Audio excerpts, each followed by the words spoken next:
الحمد للہ رب العالمین والصلاة والسلام علی سید الرسل وخاتم النبیین وعلی آلہ واصحابہ واتباعہ اجمعین، اما بعد۔ جناب نبی کریم صلی اللہ علیہ وسلم کا معمول مبارک ام المومنین حضرت عائشہ رضی اللہ تعالیٰ عنہ فرماتی ہیں کہ رمضان کا تذکرہ رجب میں ہی شروع کر دیتے تھے۔ آہستہ آہستہ رمضان آ رہا ہے، پھر رمضان آ رہا ہے۔ جیسے ہمارے ہاں عید کا تذکرہ عید سے 2 مہینہ 1.5 مہینے پہلے شروع ہو جاتا ہے، تیاریاں شروع ہو جاتی ہیں، عید آ رہی ہے، یہ کرنا ہے، وہ کرنا ہے۔ نبی کریم صلی اللہ علیہ وسلم رمضان المبارک کا تذکرہ رجب میں ہی شروع کر دیتے تھے اور شعبان میں کثرت سے ذکر فرماتے تھے، توجہ دلانے کے لیے، تیاری کے لیے۔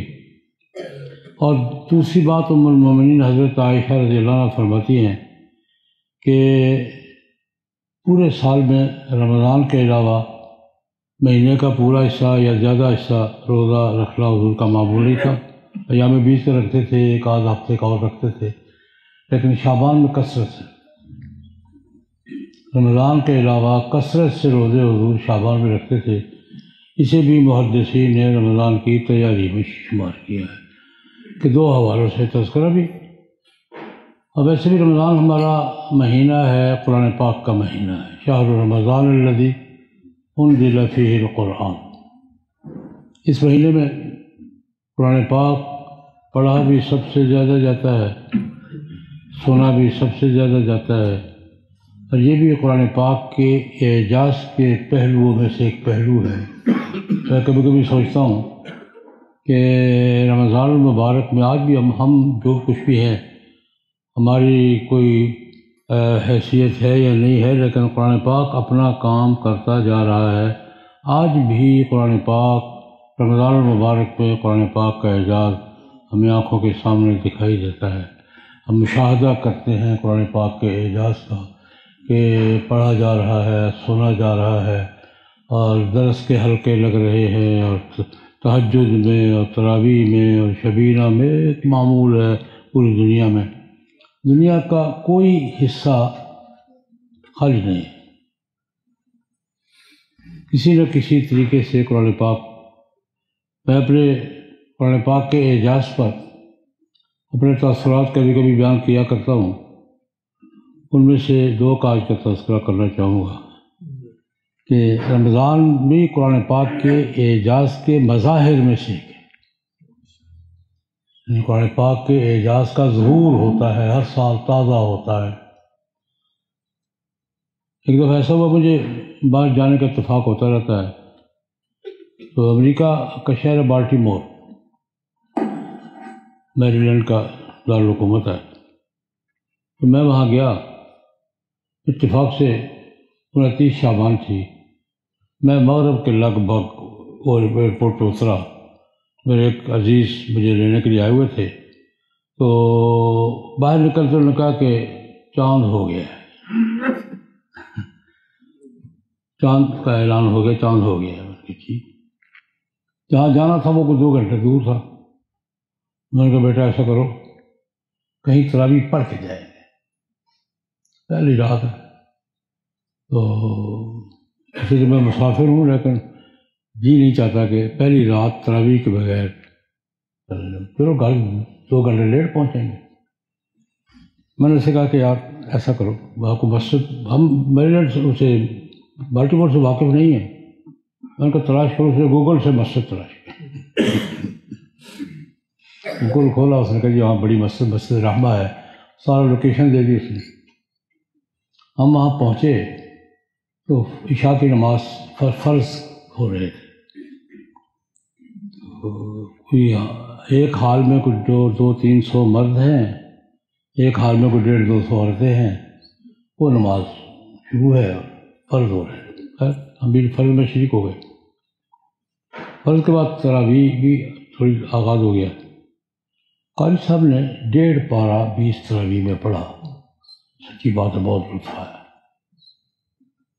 قاری صاحب ذوق سے پڑھنے والے ہوں قرآن پاک سننے کا مزہ ہی اور ہوتا ہے۔ پانی پتیلا جو تھا تکلف سے خالی تھا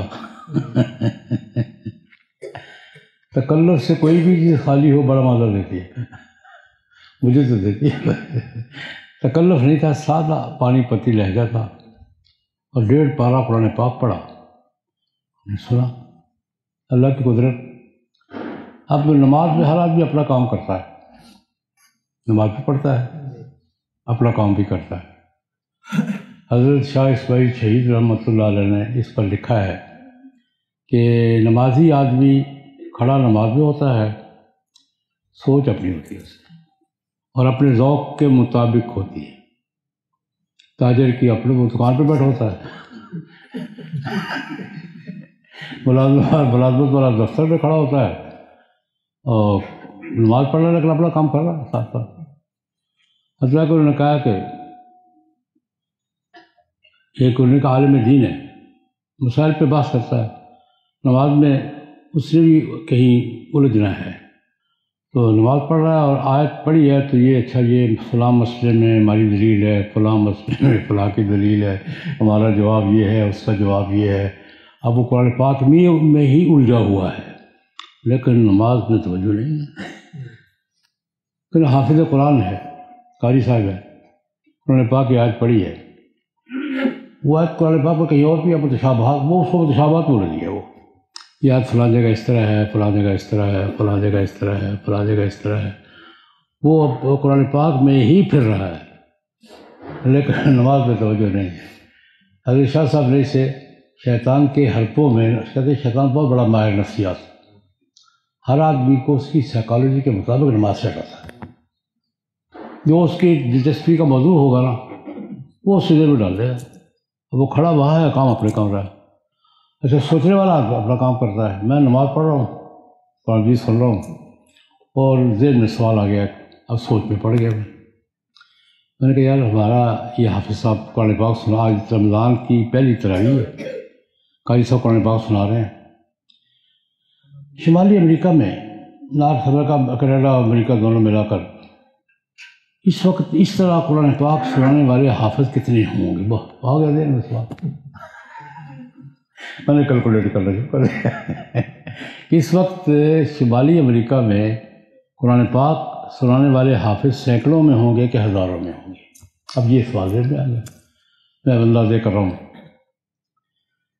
اچھا تھوڑی دیر میں میں امریکہ بہت جاتا ہوں، دیکھا امریکہ، اچھا میں نے کہا کہ سینکڑوں میں نہیں ہزاروں میں ہوں گے۔ امریکہ کینیڈا دونوں میں لائے نا تو قرآن پاک سنانے والے حافظ سینکڑوں میں نہیں ہزاروں میں ہوں گے۔ مان دوسرا سوال آ گیا کہ ہم تو 1% تسلیم کیے جاتے ہیں، 2% کا کلیم کرتے ہیں، 1.5% تو ہوں گے۔ ریاستہائے متحدہ امریکہ میں ہمیں 1% تو تسلیم کیا جاتا ہے، مسلمان 1% ہیں، 2% کا ہمارا کلیم ہے، تو 1.5% تو ہوں گے۔ جن کی آبادی 95% ہے، 1% 1.5% یہودی ہیں، 1% 1.5% ہم ہیں، باقی کچھ اور ہیں، تقریباً عیسائیوں کی آبادی 95% تقریباً ہے۔ تو ذہن میں دوسرا سوال آیا کہ جن کا یہ ملک ہے، جن کی 95% آبادی ہے، انہیں اپنی کتاب سنانے والا ایک حافظ مل جائے گا جو اس طرح سنا دے؟ بولے کیا ہوا ہوں ان کو اپنی 95% آبادی کو اپنی کتاب اس طرح کھڑے ہو کر سنانے والا ایک حافظ مل جائے گا؟ میں نے کہا دیکھو یہ قرآن پاک کا اعجاز ہے، یہ قرآن پاک کا کیا ہے؟ اعجاز۔ بس ایک موقع اور سنا تو ویسے میں پھرنتو آدمی ہوں، گھومتا پھرتا رہتا ہوں، ایک واقعہ اور سنا دیتا ہوں قرآن پاک کے اعجاز پر۔ قرآن پاک معجزہ ہے، سب سے بڑا معجزہ ہے۔ قرآن پاک نے خود کہا ہے کہ یہ سب سے بڑا معجزہ ہے۔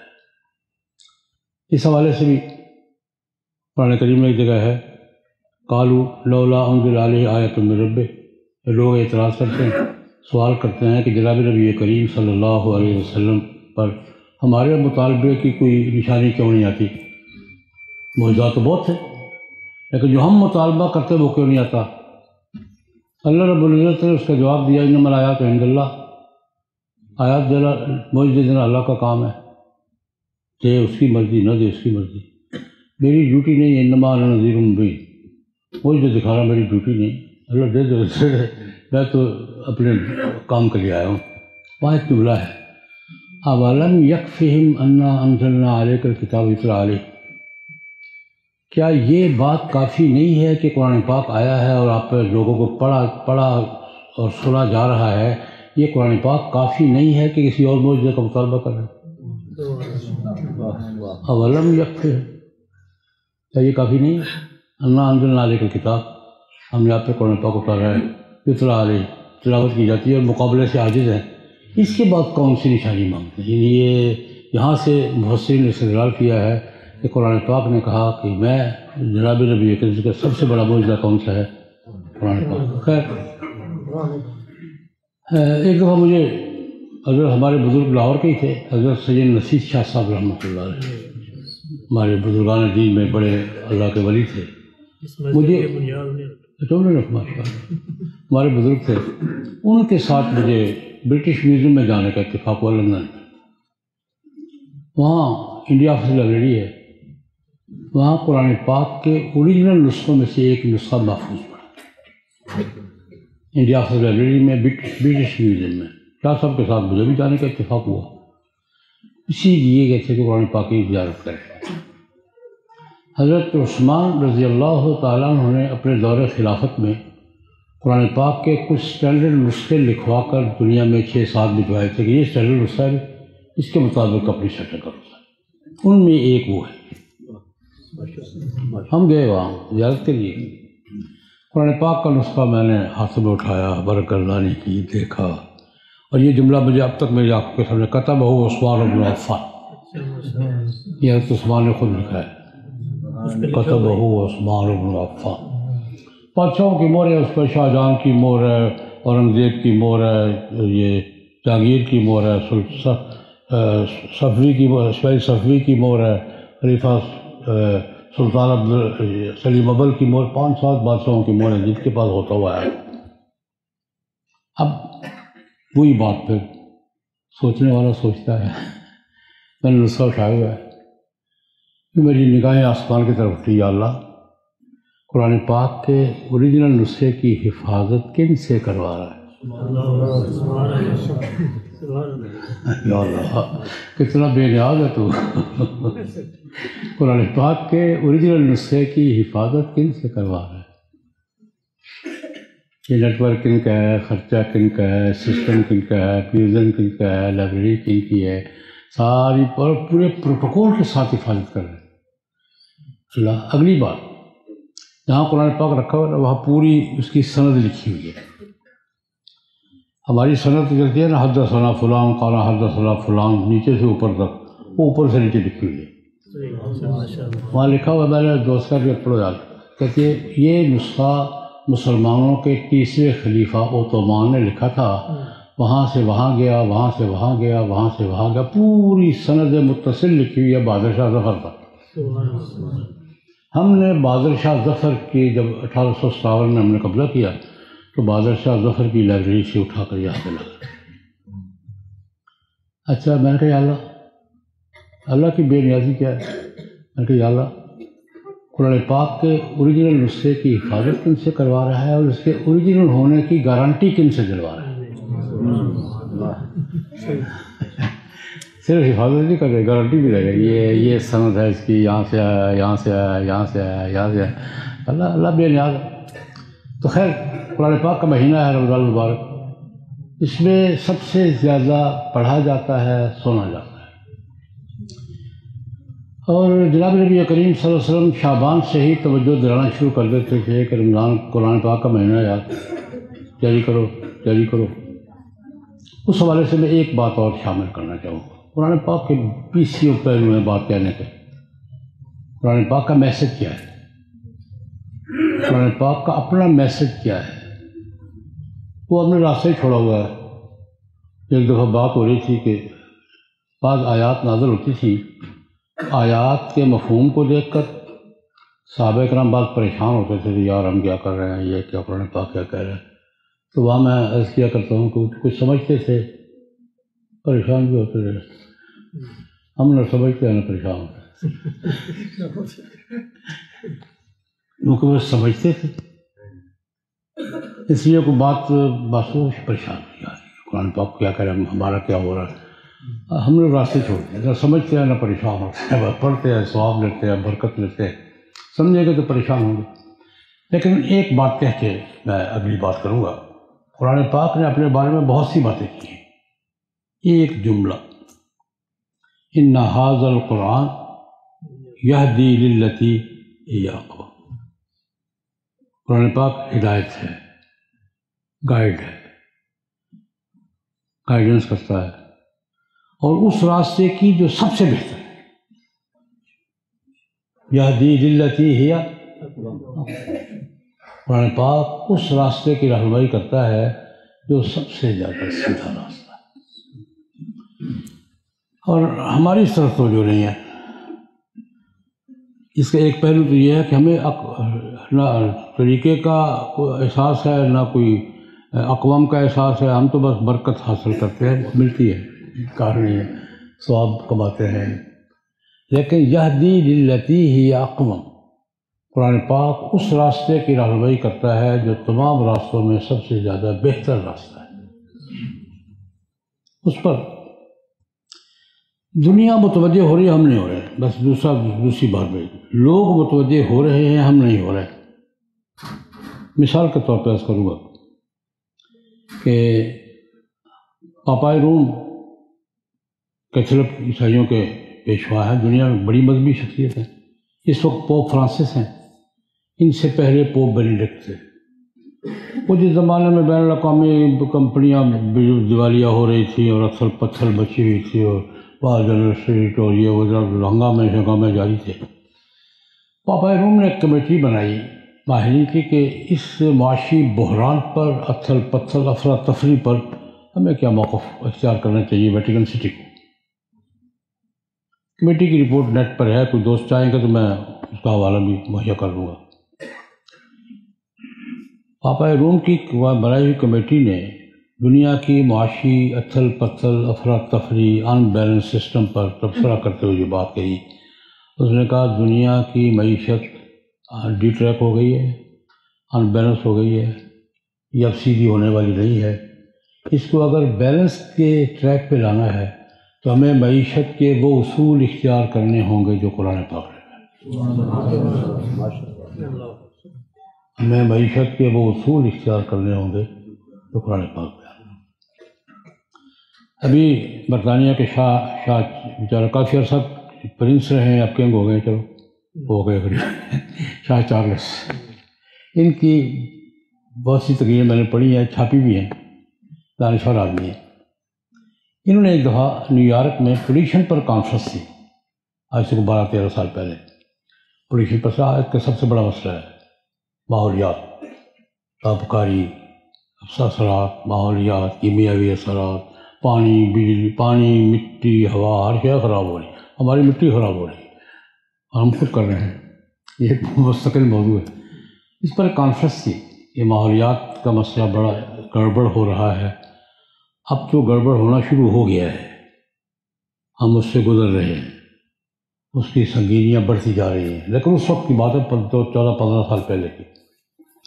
انہوں نے وہاں لیکچر دیا. لیکچر میں ان کا جملہ نقل کر رہا ہوں جو وہاں نیو یارک کے اخبارات میں چھپا. ان کا دیکھو، پولیوشن کے حوالے سے، ماحولیات کے حوالے سے اگر ہم نے دنیا کو کسی بڑی تباہی سے بچانا ہے تو ہمیں اپنی معاشرتی زندگی کا طرز بدلنا ہوگا، اور معاشرتی زندگی کے وہ اصول اختیار کرنے ہوں گے جو قرآن پاک ہے. معاشرتی سماج کے وہ اصول اختیار کرنے ہوں گے جو قرآن پاک بیان کرتا ہے. ایک حوالہ اور دے کر، نیو یارک کی بات ہے، بروکلن کی مسجد امریکہ کی مشہور مسجدوں میں سے کئی دفعہ گیا ہوں میں.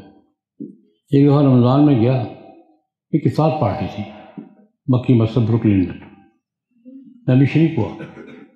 پوچھا افطار پارٹی، ان کے جی یہاں کے پولیس کے ڈپٹی چیف بروکلن کے مسلمان ہو گئے، ان کے اعزاز میں افطار پارٹی، غالباً مائیکل نام تھا، کیا تھا، سیاہ فام تھے، کالے تھے، امریکن تھے، اور بروکلن پولیس کے ڈپٹی چیف تھے۔ تو افطار پارٹی میں نے بھی کی، وہاں سے کچھ جرنلسٹ نے سوال کیا وہیں کے کہ یہ 9/11 سے کچھ 10-12 سال بعد کی بات ہے، ان کے جناب امریکن ہیں، پولیس ڈپٹی چیف ہیں، اور 9/11 کے بعد کا ماحول یہ اب جو چھوا ہوا ہے، آپ کو کس چیز نے مسلمان کیا؟ انہوں نے جواب دیا کہ میں نے قرآن اسٹڈی کیا، زندگی کے عملی مسائل کو جتنا فطری انداز میں قرآن پاک بیان کرتا ہے کوئی،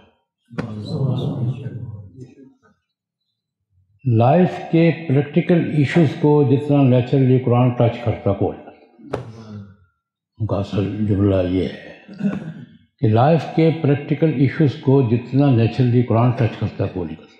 مجھے قرآن پاک کے اس انداز بیان نے متاثر کیا ہے، میں مسلمان ہوں۔ جو بات میں کہنا چاہتا ہوں، قرآن پاک پڑھتے ہم زیادہ ہیں، لیکن قرآن پاک سے رہنمائی لینا ابھی تک ہمارا موڈ نہیں بن رہا۔ ہم قرآن پاک کو سمجھے، قرآن پاک سے رہنمائی لیں، ابھی تک ہم سیریس نہیں ہو رہے ہیں، ہلکے انکار نہیں کر رہا، لیکن جو ہونا چاہیے نا بحثیت امت کے ہمیں سنجیدہ ہونا چاہیے، جبکہ دنیا متلاشی ہے۔ آج بھی مجھے ایک جگہ گفتگو کا موقع ملا، میں نے کہا دنیا قرآن تلاش کر رہی ہے، ہم قرآن والے بغل میں لیے بیٹھے ہیں۔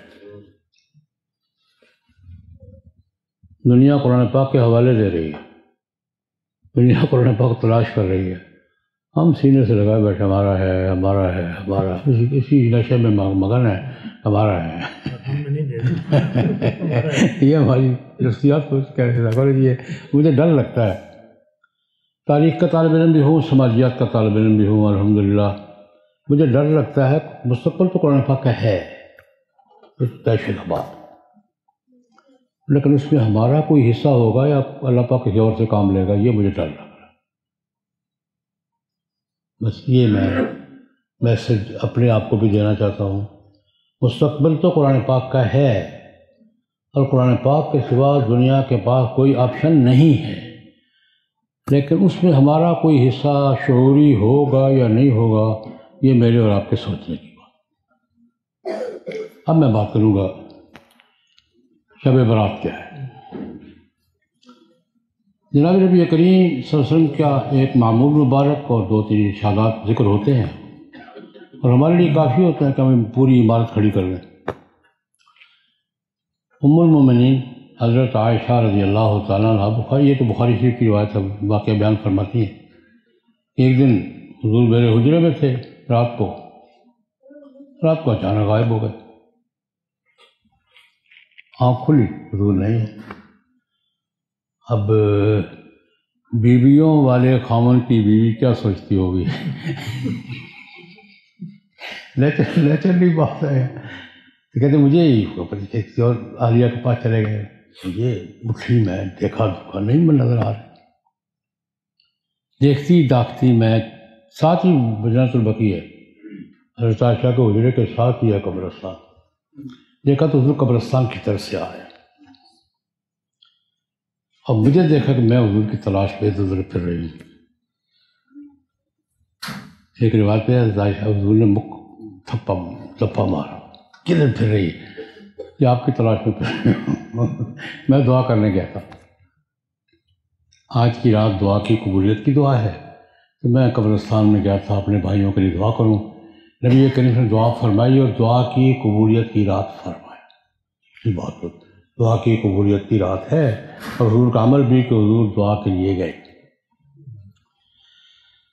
اور محدثین اور روایات بھی نقل کی ہیں، جس کی بنیاد پر یہ رات سال کی چند راتوں میں جو برکت والی راتیں ہیں ان میں یہ رات بھی شمار ہوتی ہے۔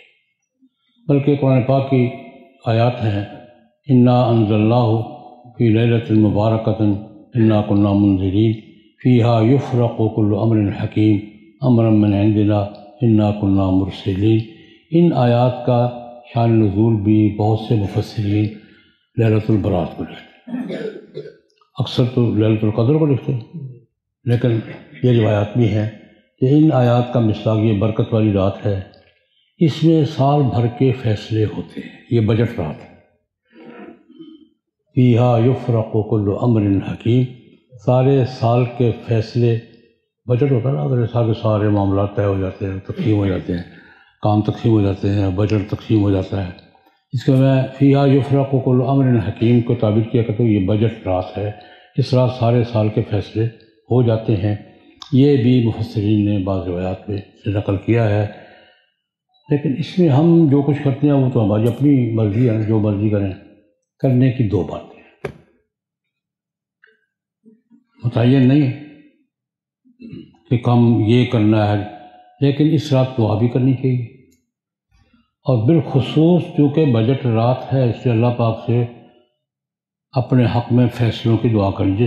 جب فیصلوں کا وقت آتا ہے نا تو دعا آدمی سوچ کے کرتا ہے کہ اس وقت میری ضرورت کیا ہے۔ ہم اس وقت امت مسلمہ کس حالت میں ہیں، میں ایک گزارش یہ کروں گا کہ ہمیں کسی نہ کسی انداز سے دعا کرنی چاہیے، لیکن دعا کیا کرنی چاہیے؟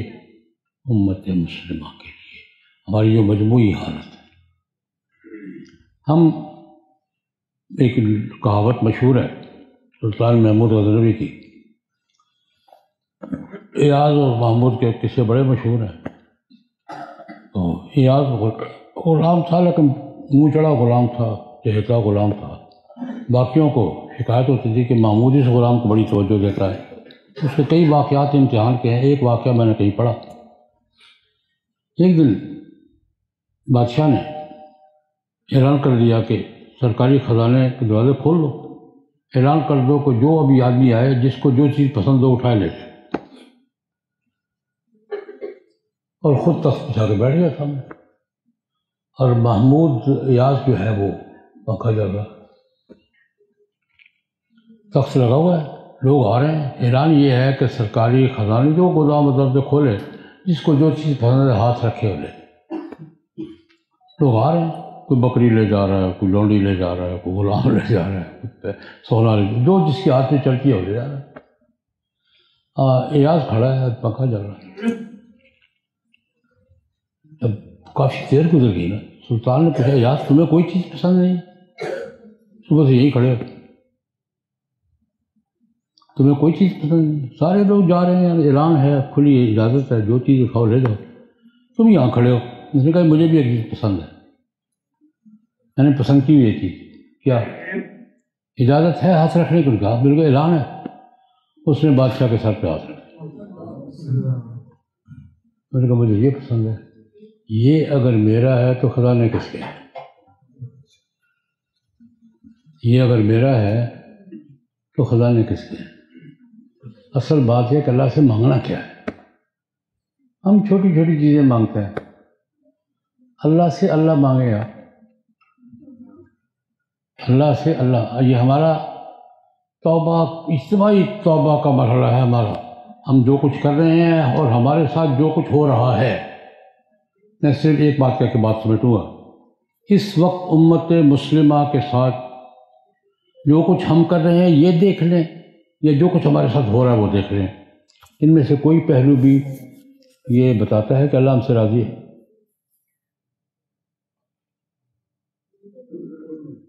جو کچھ ہم کر رہے ہیں یہ خدا کے راضی ہونے کی علامت ہے، اور جو کچھ ہمارے ساتھ ہو رہا ہے یہ خدا کے راضی ہونے کی علامت ہے۔ خدا راضی ہو تو یہ کچھ ہوتا ہے۔ اس وقت سب سے زیادہ ضرورت استغفار کی ہے، توبہ کی ہے، اپنی حرکتوں کا احساس کرنے کی ہم کیا کر رہے ہیں، ہم نے کیسے ریورس ہونا ہے، کیسے حرکتیں چھوڑنی ہیں، کیسے واپس جانا ہے، اللہ کو منانا کیسے ہے۔ جب بڑا ناراض ہونا تو چیزیں نہیں مانگی جاتی، معافی مانگی جاتی۔ جب کنبے کا سربراہ ناراض ہو اور اس درجے کا جاؤ یار میں نہیں سنتا، پھر فہرست نہیں دی جاتی کہ جناب کپڑے چاہیے، لکڑی چاہیے، معافی مانگی۔